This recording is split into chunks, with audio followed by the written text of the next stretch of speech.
stop it. Hello? Hello? Hello. Hello? Hey. Meet everybody. Oh, Okay. hi, Nona. Hello, everybody. I'm going to introduce Charlene. Charlene Stevens earned a BA in art history at UCLA before studying art education and photography at CSULA and film and photographic studies at the University of Leiden. Upon her return to the United States, Ms. Stevens founded a digital art publication, Arcade Project. In 2016, last year, she launched a nomadic contemporary art gallery, Arcade Project Curatorial, during the height of the pandemic. Ms. Stevens is a contributor at hyperallergic.com, Foam magazine, and the Art newspaper. Her collaborative photographic works with performance artist Jodie Lee Kee Chow are currently on exhibition at the Wing Luke Museum in Seattle. Ms. Stevens lives and works in New York. Hello. Well, welcome everybody, and I would like to introduce this week's guest, Katarra LaRae Peterson, who is a mixed media artist with a focus on abstraction and landscape. Her use of Kanekalon hair in recent paintings and performances engages history, radical imagination, and joy as resistance through the lens of Black womanhood. Her passion for color underpins the work in an effort to access our collective emotional response to chroma. Peterson earned her BS from Skidmore College before withdrawing from RISD's MFA program to pursue art independently. She has since exhibited work internationally in Finland, Germany, and Uganda, as well as at museums and institutions across the United States. She lives and works in the Bronx, New York. Hi, Katarra. Thank you so much for joining us. I'm so happy to be here. I'm so excited. Hi. So I really got excited about your work, especially this, the Greenwood series. Yes. Linda Griggs and I were curating Current Undercurrent, which closed last week at the University of Massachusetts Amherst Hampton Gallery. And you're in her part of the show. It was in two parts. Mhm. I really, when she showed me this work, I just squealed. I just loved it. I think some more people need to mute themselves. There's some background noise, sorry. Yeah. And there, I mean, this is amazing. Well, for one thing, you know, for people, you know, it's, you know,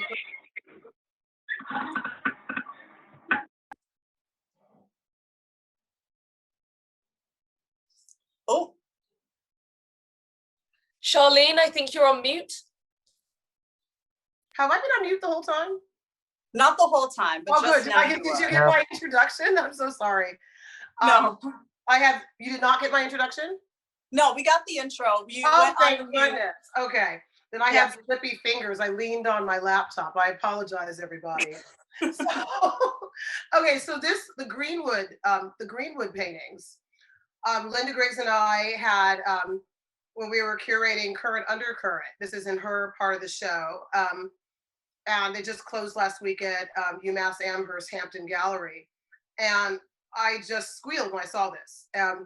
You not only, you know, because it's not just a straight appropriation, you really made it your own, you really made it Black.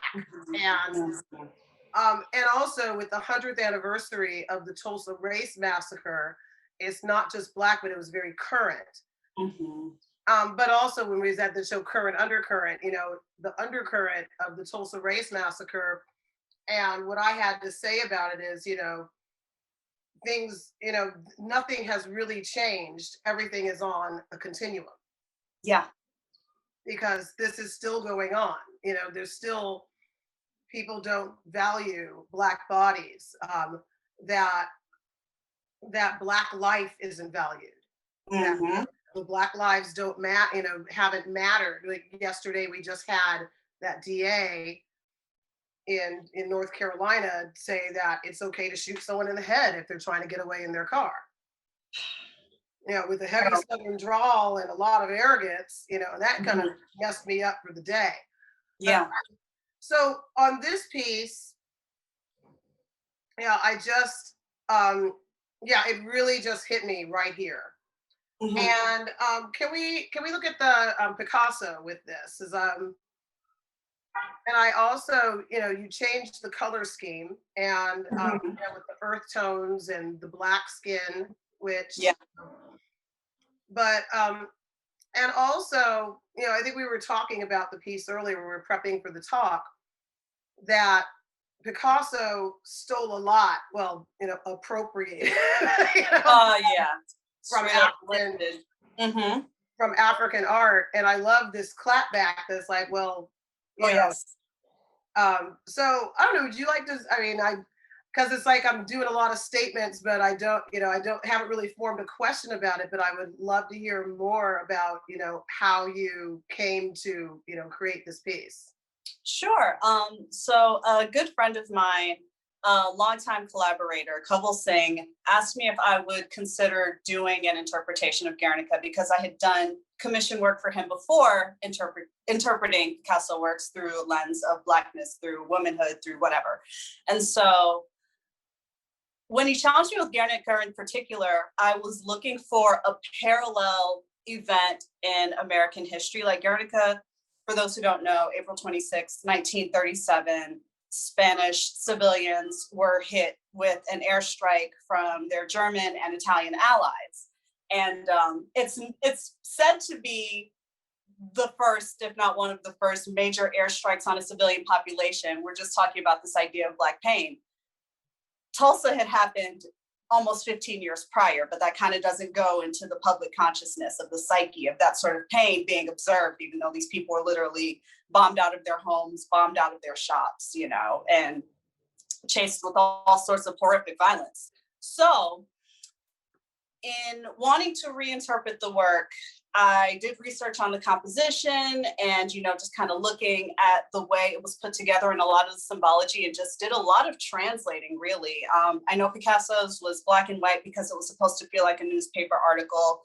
Being in 2020 at the time that I was working on the piece, I wanted it to feel like that old yellowed sepia toned sort of newspaper, but also that piece about wanting the skins to be black, wanting to lean into that humanization, think about how being diasporic, descended from the transatlantic enslavement trade, we kind of come in all shades. So you have everything from this sort of fairer skinned tone to the blackest of black included in there. And it all sort of lends itself to the narrative.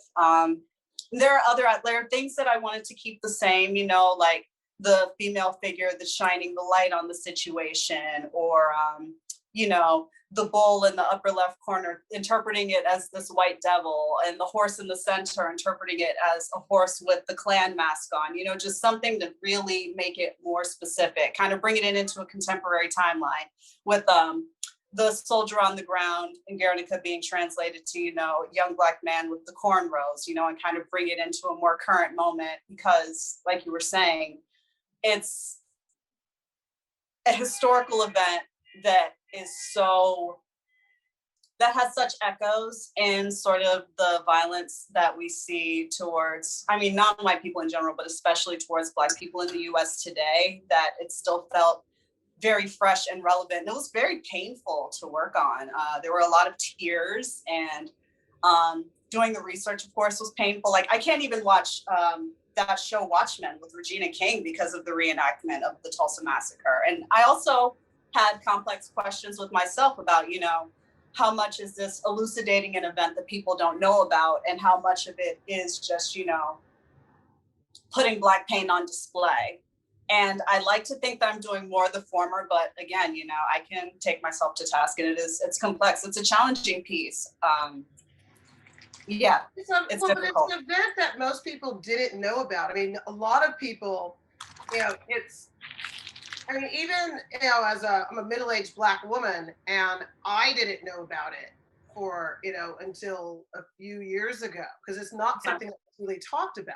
It's very something happened in Tulsa, but I didn't know the details. And I really started doing a lot more research when I wrote an article about Damian Davis's series in Hyperallergic, where he did in 2019 in Miami.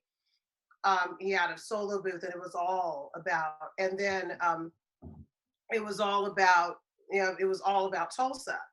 And so I had to do my research in order to write that article. And and I remember I did a studio visit with him, and I was watching Watchmen. And then he went, Oh Lord. I'm like, are you watching Watchmen? He's like, what? Dude, you gotta watch this. And like, and it was, but and I know a lot of white people like were shocked when they saw Watchmen.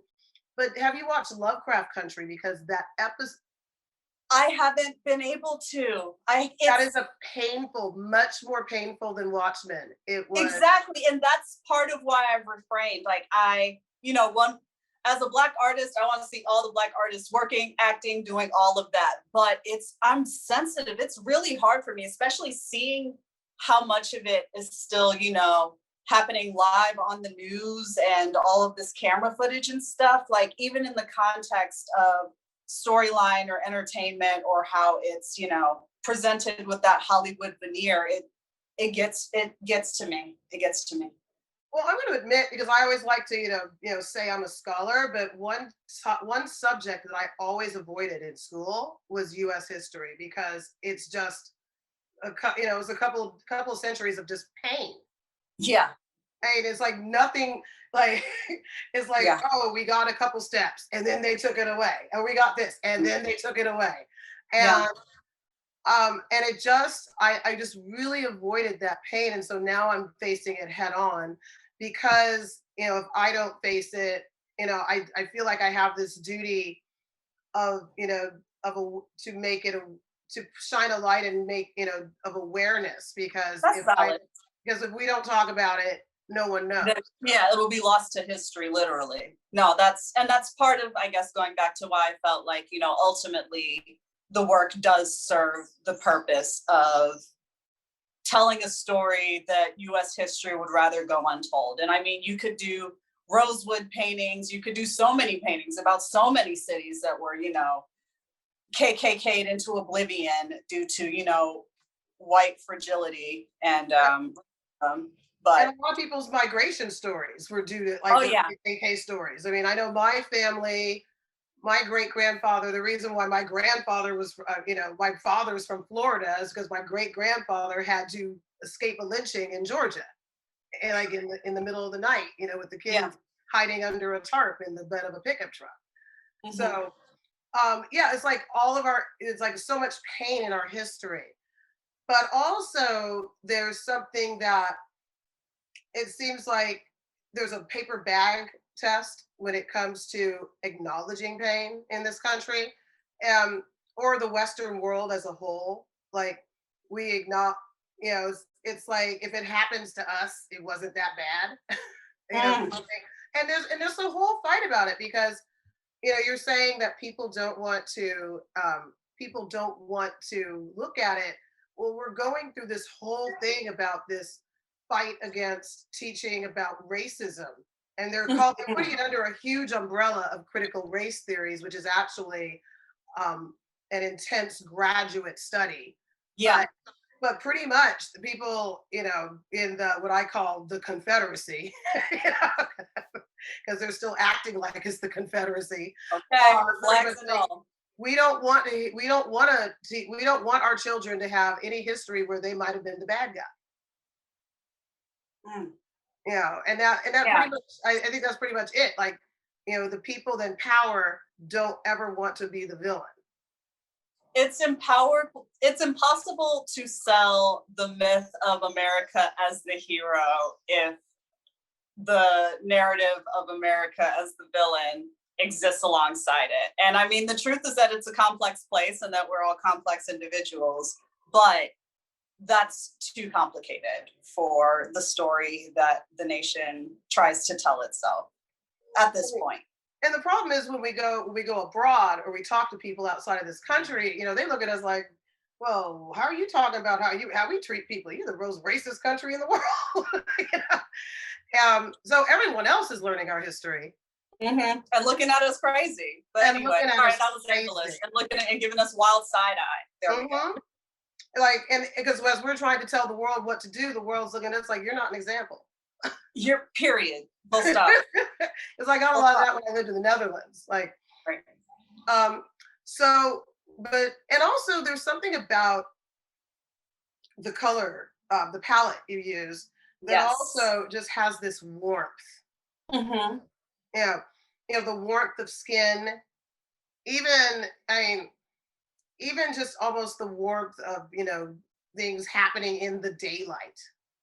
Yeah, I mean, because I know we're talking about the sort of history of denial, but everyone can see acknowledgement is a different aspect, but everyone can sort of see what's happening. And in terms of the warmth, I think that, I mean, the skin tone isn't too far off from my own skin tone.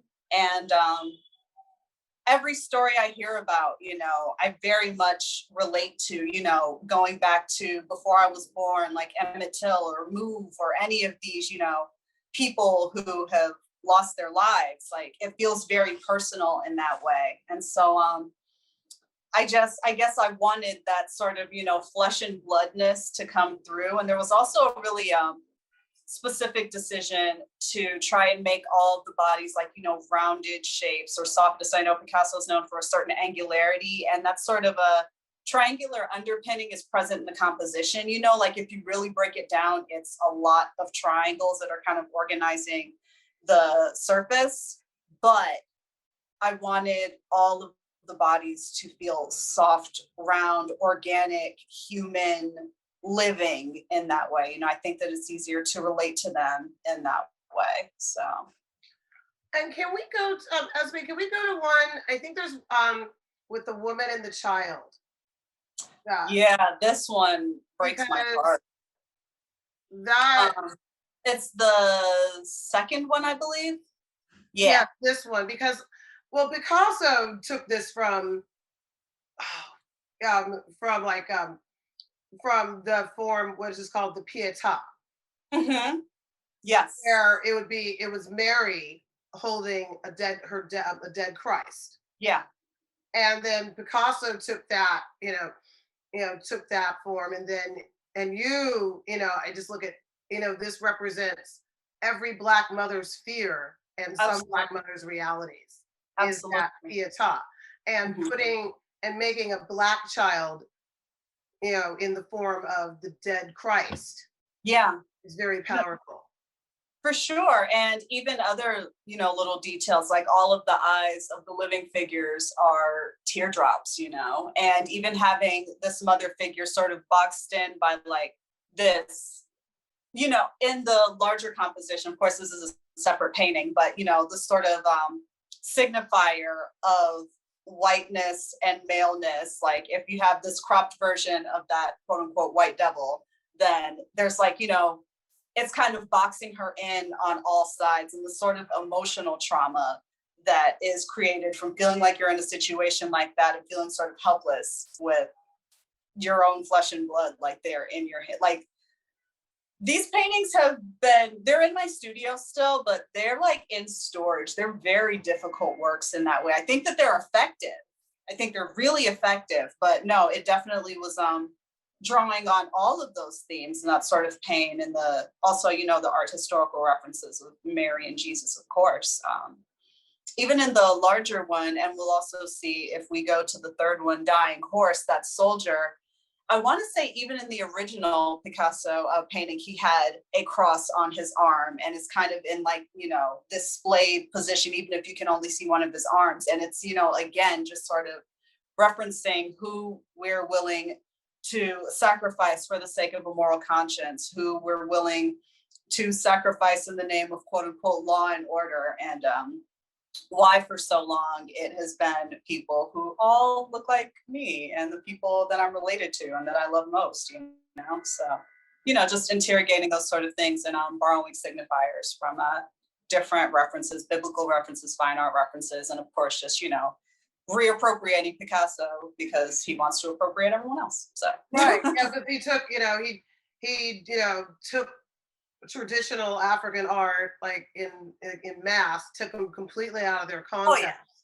and just and just exploited their formal qualities, but also, it was the white gaze onto the African, which became and in White Allies, I wrote about that, how Man Ray did it in Noir et Blanche, where using the traditional African mask to symbolize, to signify primitivism.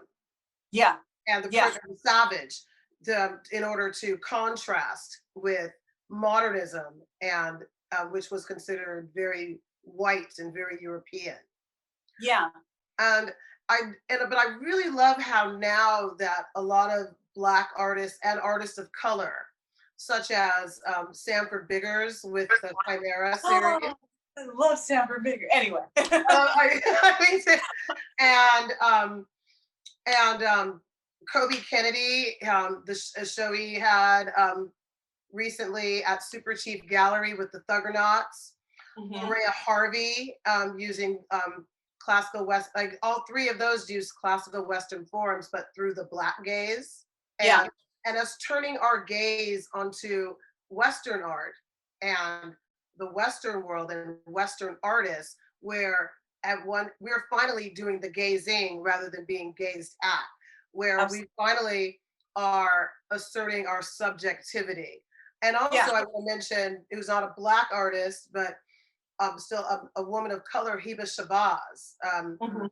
And last summer she had a show at the Book Gallery where she was exploring the Western canon and inserting herself, like, where do I fit into this? Where do I come into this story?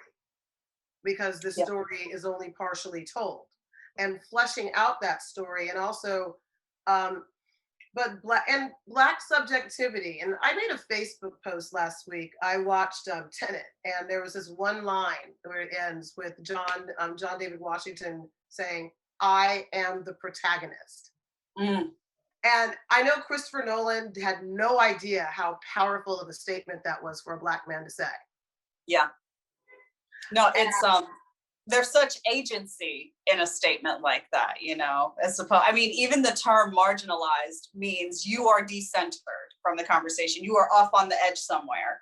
And so to assert oneself as the protagonist is to like center oneself, to put oneself squarely as the focus. And that is not something that Black people have been given the sort of mainstream validation to do, I would say. Well, the media brainwashed us as Black women to believe that we, okay, you don't have to be the maid anymore, but now you're the sassy sidekick. But you're never the protagonist. It's never all about you. Yeah. You just help move the plot along. But you're not you're not the center. And I remember I had a dream in which I had cast myself subconsciously as the sassy sidekick. And I was like, oh no. Yeah. Got to stop. Yeah, for sure. No, it definitely, it happens. It sneaks into the psyche. The messaging is very loud. So I'm really interested in how Black people and Black artists and artists of color, look now that we are gazing on too. And can we go to the one with the, I guess, holding the light or the lantern? It was back before. Yeah. Before. Boom. Yes, there we go. One. Yep. Yes.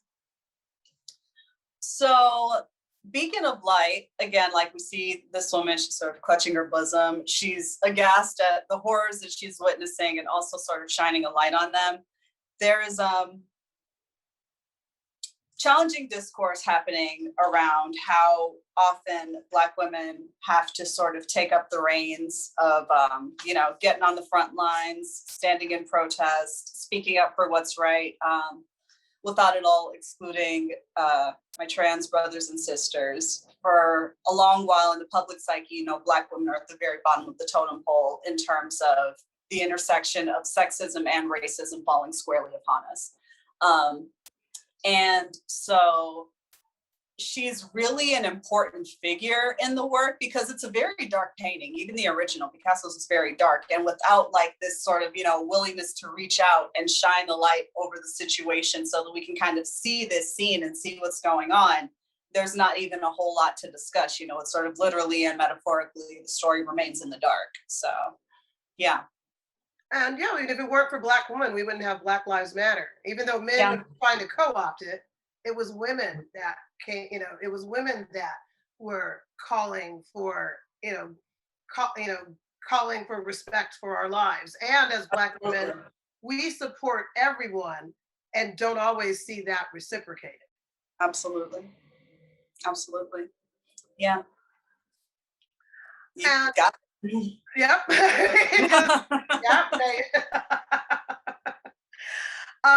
And then there was another, I mean, I think we had gone to, there was another one that also was, that was an interpretation of Picasso and Cubism. Yes. This one. Weeping Woman. Again, a Weeping Woman project with Couple Sing. And I thought that this would be an interesting next step to take. A, as we looked towards having our first female vice president, and B, as a sort of natural progression in the line of Picasso's work. Weeping Woman was made the same year as Guernica, 1937, and came shortly after that work as kind of a different understanding of the mother who was weeping with the child. And so I, through my lens of not quite appropriation, but, reinterpretation, was thinking of how women in professional contexts, and then the more visible you are, and then particularly if you're in politics, there's a certain stoicism that is expected, a certain quote unquote professionalism. And all politics aside, because it's really stressful, the sort of things that we've, seen and heard from the VP in the last couple of weeks. But I mean, you don't end up working for this system if you don't believe in this system. Anyway, I was thinking about the ways in which she was going to experience scrutiny. I finished this painting just before inauguration. And so this was kind of like an ode to all of the emotions that we would never get to see her express. Like, we know that Vice President Harris is a human being with feelings and emotions and tears, and she probably yells and cries and gets upset, but that's not something that's socially acceptable for any of us to see. And so it was like, kind of looking through her skin, like down to the bone, like to see the actual person that exists and not just like that fly ass white suit that she wore, back in January. She has this smile, but we know what's under that smile. Yes. She has this beautiful, disarming smile with a, I'm going to cut you under that smile. Yeah. And it also reminds me, like, I think, what was it, Keegan Key did, when he Obama translator. The Obama translator. Very because that. You can never be the first and show your anger, especially as a Black person. You can't be the angry Black person, especially as a woman. You can't be the angry Black woman. So, a lot of times, Kamala or smiling, even sad and irrational, like tears from Black women don't have the same impact that they have from other women, But yeah, I didn't mean to cut you off. Oh no, it's but yeah, it's just that we, people have always like, oh, why didn't you do more? Why did they do more? It's like, because you can't as the first. Because if you act a fool as the first, there won't be a second. Yeah, for sure. No, it's the unfortunate burden of having to set a precedent in order to be taken seriously. The ugly shadow of being quote unquote a credit to your race. It's the ways in which we force individuals to represent the collective, and ways that are unfair to both the individual and the collective. Because, right. And we're even forced to. I mean, absolutely. Often we'll have people want us to what do Black people think about this? Like, well, I know what I think about this. Okay. I can't speak for everyone else. Like, I can hashtag not a monolith. Right. I can quote some of my friends, but don't make me a representative because I don't. Yeah, absolutely. That's a burden. It's a lot of weight to carry. Mm-hmm. Yeah. But also just Black women in the workplace, in the professional settings, we always have to walk that tightrope. Mm-hmm. So we have some questions about this body of work before we go into the next one. That makes sense. That makes sense. I thought we should maybe get him now. Cool. So Fred Fleischer. Hi, how are you? Hi. Hi. Would you like to ask it yourself? Because you'd be better off that way because I don't have my reading glasses on.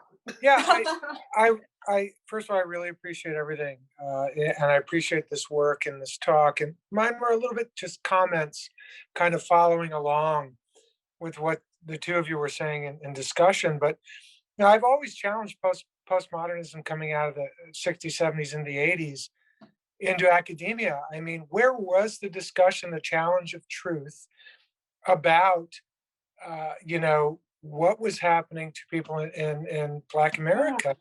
You know, at the same time, if we're going to challenge the truths that are given, there wasn't enough there at all. Even as works like Guernica are championed, and then you're talking about timelines that are almost the same. And I've often just felt like, you know, where has race been? I know it's there, but you know, the philosophy and with academia, it hasn't focused enough on it. And the other thing I had put in the chat was, I think all of these grabs out of white European, and then I guess some white American stuff comes from Rome and conquering and taking it back to the Colosseum. And I think that's an attitude that could also be discussed, but I think it doesn't have to, because I think it's finally being addressed by people of color and other people talking and saying, guess what? This is what's been happening. So those were mostly just comments as I was really vibing on what you all were talking about, really. Well, when I mentioned Sanford Biggers and Uriah Harvey and Kobe Kennedy, that was all. Rome was the one thing they had in common. Sanford started the Chimera series and sculpting with marble and combining like the classical forms during the Rome Prize residency. Yeah. Uriah Harvey lives in Rome, and Kobe, Kobe was inspired, visiting Rome. I don't know if he was on a residency or visiting, but everybody I talked to was like, it's like, you too, Rome? And I was like, right. And it's like, Black people in Rome, just come back inspired, Right. Like I think every Black artist needs to go to Rome. Every Black artist needs to go to Rome. And hopefully if they can get into Kennedy Wiley's residency. Right. Because it's a nice duality.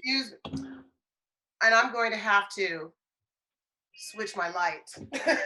Okay. If I can speak to your point, those were some great observations that you made, and thank you for engaging. Thank you. I feel that the art world hasn't necessarily addressed, like you're saying, coming out of philosophies of academia, or coming out of traditions of philosophy and traditions of academia. I think that the art world sort of touts itself to be sort of this bastion of free thinking and open-mindedness and inclusiveness. And so, sort of that macro, micro, the hesitation to confront the ways in which it's maybe not as open or as inclusive or as mindful of a broader history as it purports itself to be is difficult. And that's kind of, I think showing up in this sort of, for lack of a better term, scramble to almost, well, I won't say overcorrect, but the scramble to correct the lack of Black artists in museums, lack of Black artists in galleries. Collectors are, breaking their necks trying to figure out whose work they have overlooked. You're seeing resurgences of, people like Mary Lovelace O'Neill or Sam Gilliam, who've been, wonderful painters for the last 50 years. And, it's just like people almost forgot about them or something, or just neglected to put some respect on their names for to use a colloquialism.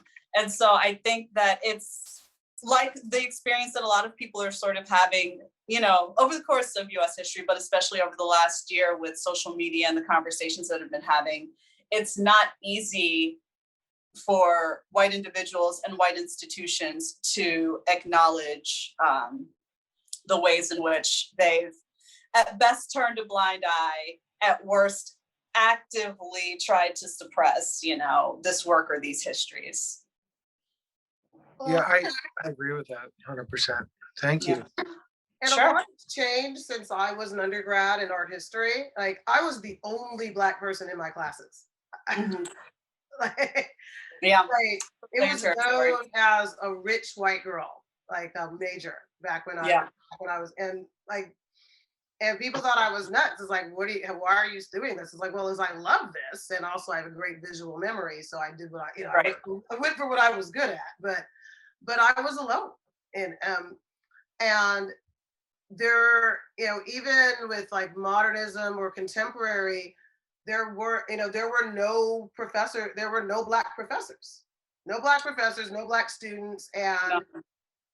And I remember when I was thinking of the Chimera series, I mean, I remember I had the African art class was a survey taught by an adjunct that was an optional course. Yeah. I had a parallel experience in undergrad for sure. Oh my, so it's still happening. I'm older than you. So not by much, but yeah. They're still trying that. Oh my goodness. It's a shame. We'll have to keep from crying. But yeah, speaking of laughing. always laughing to keep from crying. Right.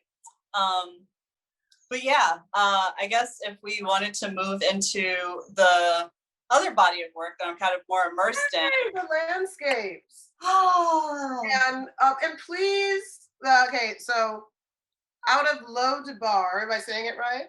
Yes, Out of Lodabar. Can you please explain to those that, to, I guess, non-Black people, what Kanekalon is? Kanekalon is a synthetic fiber. Right, I was going to say it's what we're wearing. It's a synthetic fiber that is traditionally used for hair braiding. To give hair extensions, and it comes in every color under the sun, but essentially it's really thin plastic synthetic. I have a pack of it right here because I'm in studio, and it mimics the texture of African American hair once it's been blown out. It's like it has a kink to it, but once it's been straightened and prepared for braiding, it about matches the texture of that. So, being educated in the white Western canon, I my two biggies were J.M.W. Turner and Anselm Kiefer, both really proficient landscape painters. I took light and atmosphere from Turner, and I took a passion for textile and or texture and surface from Kiefer. And that was something like that underpinned my practice for a long time.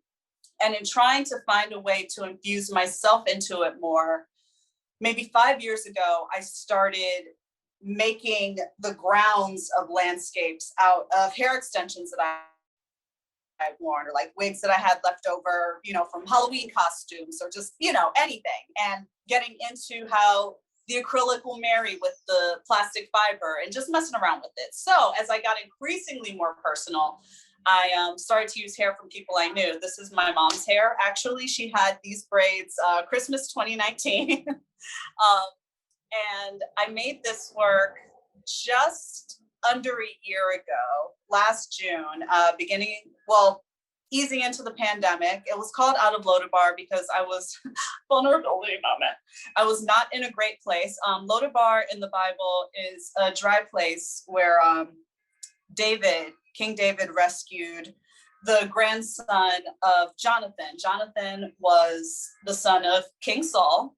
And in spite of the issues that David and Saul had, David and Jonathan had a really beautiful friendship. And David's like, no matter what happens to you, what happens to your dad, I'm gonna take care of your peoples. So after all the warring's done, David is king, Saul is dead, Jonathan's dead. And David's like, is there anybody left from this line? And he went and he found Mephibosheth, Jonathan's grandson, I believe, and pulled him out of this dry place to eat at the king's table. And I was in such an emotionally and psychologically dry place that I just really needed to kind of be pulled out.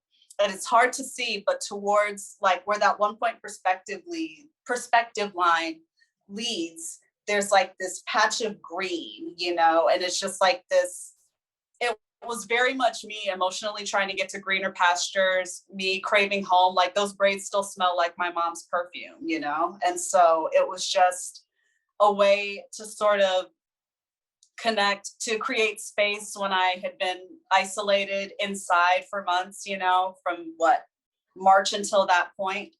And yeah, so that was kind of where Out of Lodabar came from.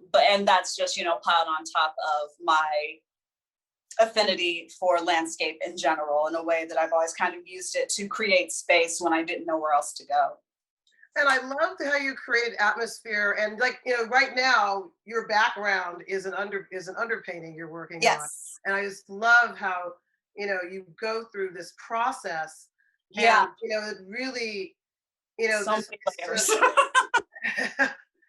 you know, you really have this rich atmospheric background. You know, can we see some more, Esmé? And wow, the texture in this one, you can really see the texture of the, yes, of the hair. for sure. I love this work. And these works are all relatively large. Out of Lodabar is what, just shy of 90 inches. This one is 6 feet high, more than 5 feet wide. Sorry, I don't have my metric together. But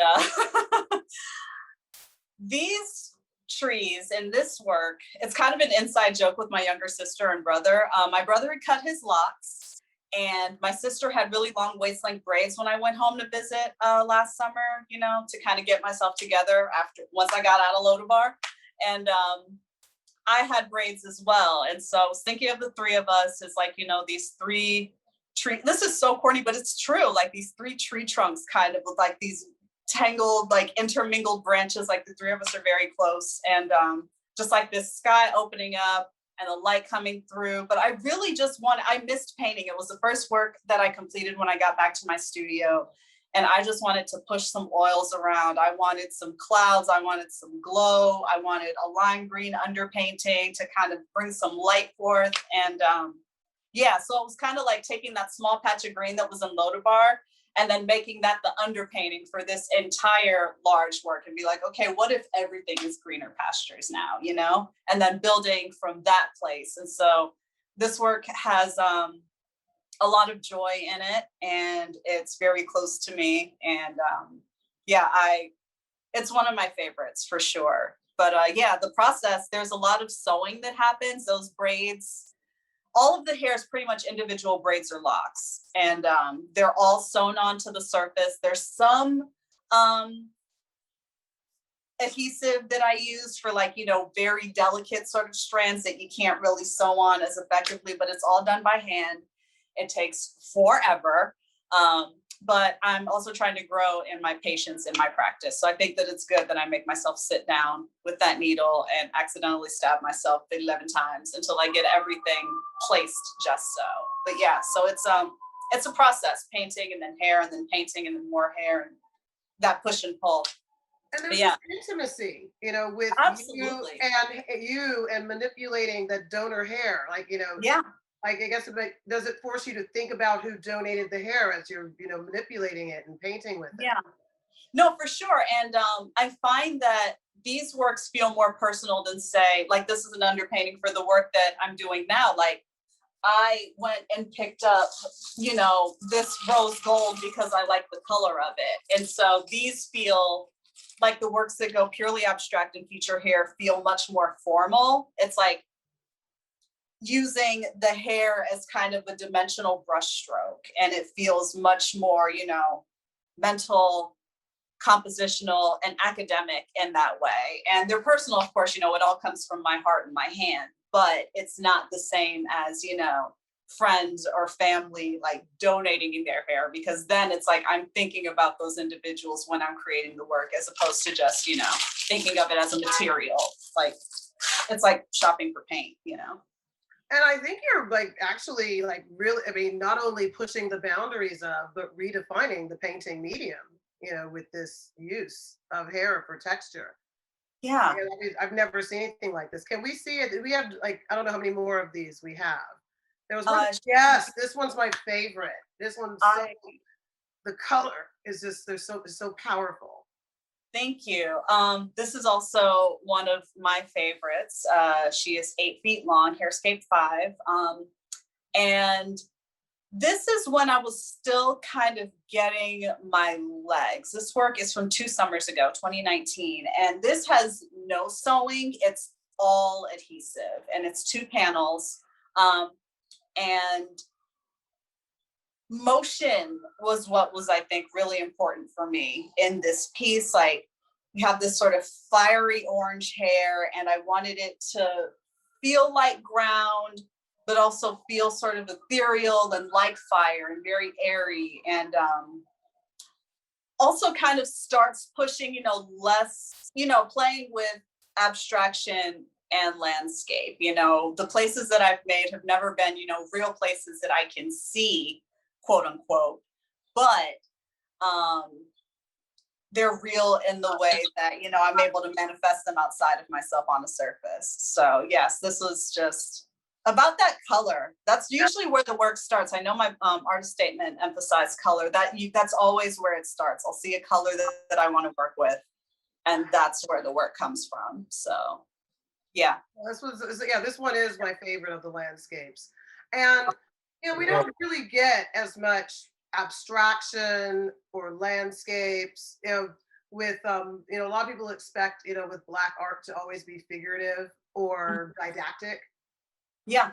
No, and I was gonna say, let me let you finish your point first. It's just that, how hard is it, because, you've gone from the figurative to the more abstract, or figurative to landscapes.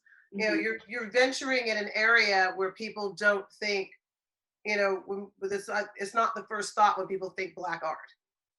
For sure. And I think that it's tied to a few things. I think that it's easiest to relate in a broader sense. It's easier as a human to relate to what you perceive to be another human on a surface.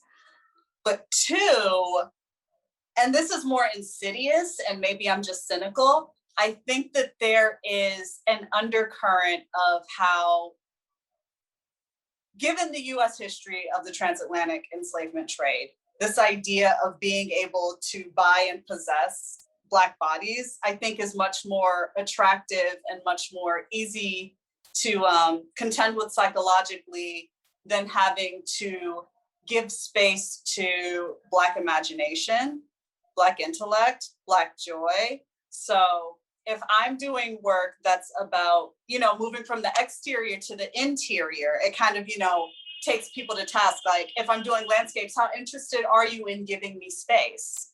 If I'm giving you abstract work, how interested are you in the thoughts of what a Black woman artist has to say? How interested are you in my imagination and my perspective, and not just, the ways in which you're used to being able to engage with me in what you understand to be a physical form. And I don't want to be dismissive of figurative work. One of my favorite artists and good friends, Adrian Nieves, fellow abstract painter out of Philly, who runs Tessera Arts Collective, always says that Black people can't have too many heroes. So I've been through many a gallery and many a museum and seen white painting after white person after white person. Paint all the Black people, collect all the Black people, hang all of the Black people's art in the galleries of the figure. But also, I think that at a certain point, we're going to have to start opening up what we think of as Black art, and understanding that we do have a rich history of abstraction. I know I mentioned Sam Gilliam. I know I mentioned Mary Lovelace O'Neill. But we're out here, and there are so many ways to create that don't just, fall under the umbrella of figurative. So right. I'm trying to create what I don't see as much. Well, yeah. I love that you're going in this direction. And I was mentioning Rashid Johnson, Rashid's great. Yeah. So, Kevin Beasley. Right. And it's because, we can do, so I love that you have this range.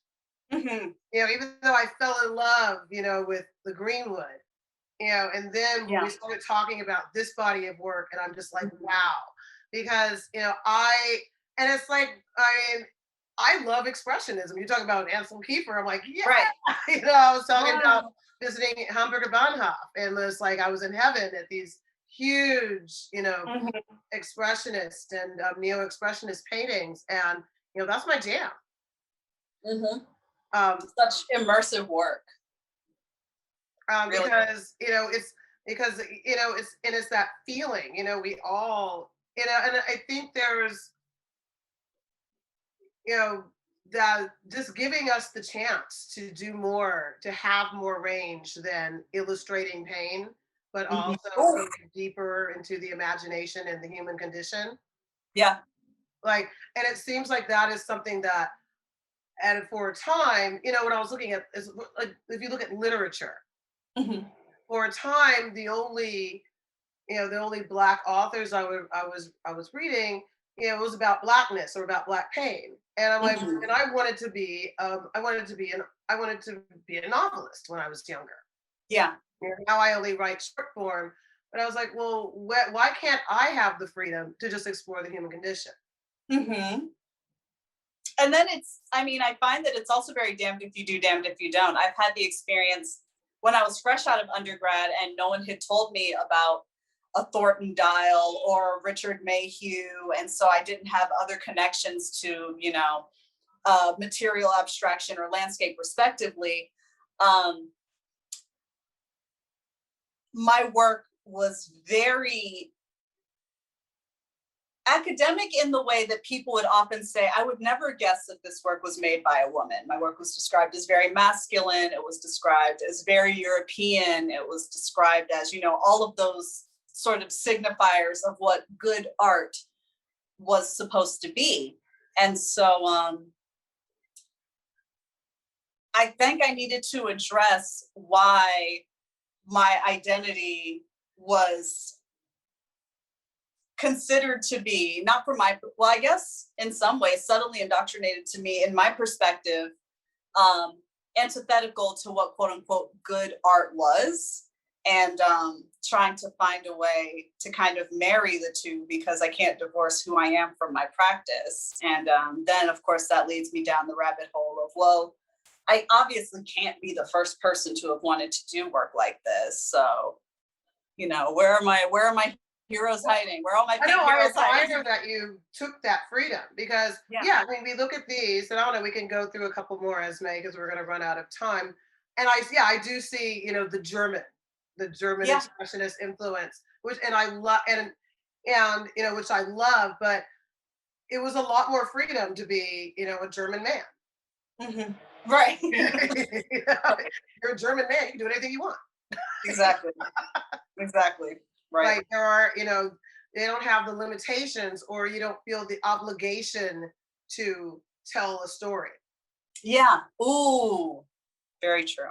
Like although I'm sure we would both agree that Kiefer, maybe that was why I kind of felt a draw to him as like a surrogate in lieu of education about other Black artists. It was like, well, he's talking about difficult histories. He's talking about himself in connection to a difficult history, you know, with Nazi Germany and this, that, and the third. So I was like, well, it's not racism, but at least he's not just, you know, and no shade to, you know, zombie formalism or anything like that. I mean, everything has a place, but it was like, well, at least he's also layering a narrative on top of, you know, this work. But I love how you have taken you've taken the Black gaze upon our history, and you've made, you know, there's like, you know, this, you know, your landscapes have this very, you know, German expressionist look, but you've made it very Black with the weave hair. Like, you have blackened it all up, and I love it, which what you're doing, the results. Like, you have really made it your own. And for sure. Which is what they've done to us. So it's about time, you know, we reciprocate and not only reclaim what has been borrowed and or stolen from us, but also putting our gaze onto things. Gotcha. And like, this is how I see you, which is not something that anyone cared about before. Yeah. Or even this is how I see myself, you know, or this is what I think about, or this is what I think is important, with or without, you know, the attachment of the white gaze or white approval. I mean, for all I know, you know, most of the time I'm sure people read Kanekalon and don't even understand what that is. And it's like, well, you can go look it up, or you can just contend with it as a material, because if I'm going to center myself in this experience and I already know what it is, then I can choose to break it down to you or not. So. And also, who's the guy, the British guy, John? Oh shoot! Wait, that comedy news show, the British. Oh,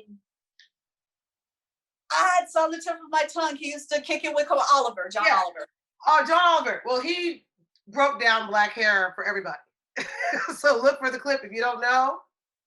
He's talking about Echo Styler gel and Kanekalon.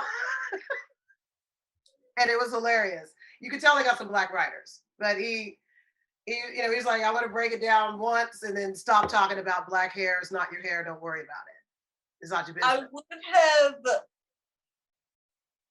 I won't knock it until I see it, but yeah, I think that I would have. You will crack. I mean, it's pretty much about, you know, the law, the crown thing, and just saying, you know, what a black woman does with her hair is not your business, is what the point was.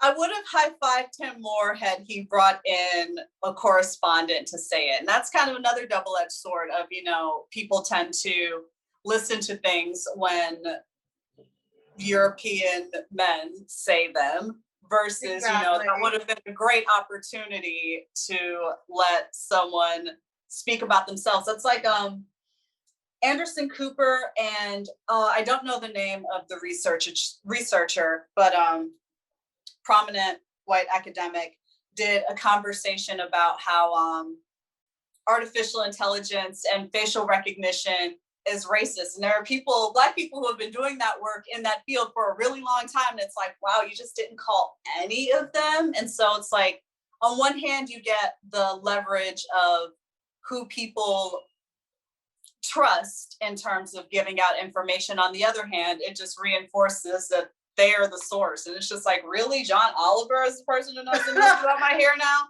Okay. Yeah, but like, he actually did it well. I mean, it was actually just coming from him.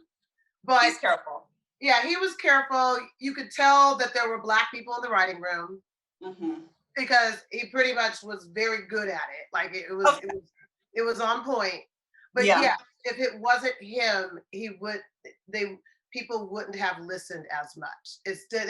People still look to the white male as the authority on things, even if they don't have anything to do with white men. The gag. Okay. Okay, we can take a like, where are we now? We can take like a question. So Katarra, this hour goes by so quickly because we can talk. It does, and I knew it was going to go by because we tend to kiki and chop it up, and so I was just like, okay. But yes, no. Does anyone want to? Does anybody have a question before we wrap this up? I'd like to say one thing I put into the chat. Actually, two things that I think. One of the things is kind of cool, quite frankly, because I was busting on academia, and you had mentioned Richard Mayhew. But when I was at Queens College, I was at Penn State as Richard Mayhew was retiring. Benny Andrews was at Queens College when I was there, and Benny and I got along really well. And he was an Air Force veteran. I was an Army veteran. But there's not enough of that. And within history, much less Deborah Priestley's at Queens College, and other people are teaching who are people of color. This goes back to my original comment about what academia needs to do. But could I just ask a question too? Or Katarra, as you wanted to field this, the David and Jonathan story, I put it in the chat. Like, you're rescuing rescuing an amazing story about something that, in my opinion, as a Christian, as an Italian Catholic Christian, who's now I go to Marble Church in Manhattan, but still rescuing parts of things that matter to me and doing it in your own way. Where do you see these stories? Where do you see and your work does it? Your work does it. So I'm saying your work actually does it. but where do you see it going? And in the bigger picture, because I think actually white America has screwed it over, quite frankly, supported Trump and everything else. Yeah, and every Christian denomination and peoples, black gospel churches, whatever, with the morality of certain people, but definitely the politics has screwed over and left those messages go. And you're bringing back this message of concern and using hair. I think you said your mother's or someone's hair and everything else. And I think that's it's valuable to me, and I think to a lot of people. Where do you see it all in the future? Does it exist anymore without artists like yourself doing things for Hmm, that's a meaty question. Sorry. No. I like to think. Where do I see it in the future? As odd as it sounds, but I do my own sort of Bible study and have my own relationship to God, and I feel like capital C Christianity in the way in which it's been perverted stateside is wholly and entirely separate from what God and any message from, of, and about God is. And so I don't know that the future of Christianity as it's practiced in the US is sustainable if there's no love there, if there's no care there, if there's no if there's no love, like if God is love, if there's no love there, then I don't know how much further, it's going to be able to sustain itself on the sort of lies that it's built around itself.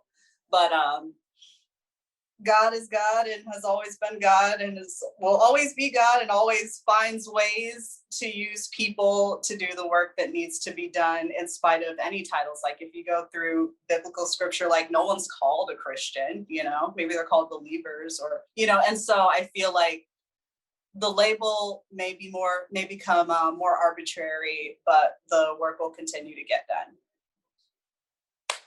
Thank you. Thank and you. we're going to have to wrap it up. We've got a little over, but thank you so much again, Katarra. This is great. I've been wanting to do this for a long time. So we did it. Yeah. We did that thing. Thank you. And thank you everybody for joining us. Next week, we will have Lavender Freddy. This is going to be a good time again. There are Black people in the future. And enjoy the rest of your week in this beautiful weather. And Yay. bye. Thank you.